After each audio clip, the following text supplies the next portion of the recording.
Okay, so here are some examples of inventions that come from nature. Suction cups. A lot of people were looking at how some of the animals, like a gecko or an octopus, could hold on to things. And that's how people, inventors, came up with the idea for suction cups.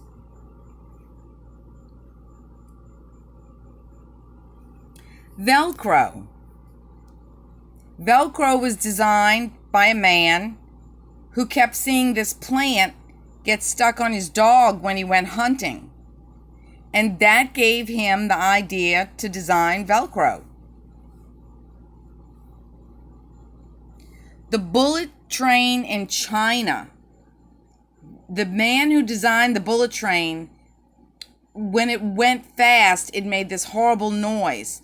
So he knew he had to do something with the front of the plane, and he observed this bird in nature, which helped him refine his design so that they wouldn't have the noise from the front of the train.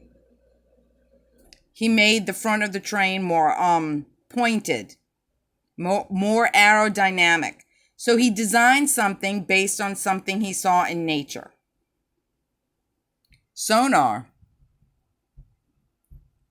They say the sinking of the Titanic prompted people to study a way to find objects in the water.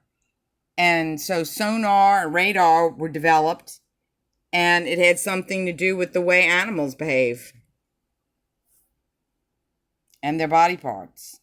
So that's what this science unit is about.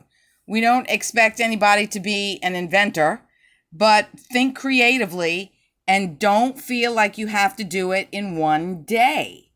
Take your time, okay?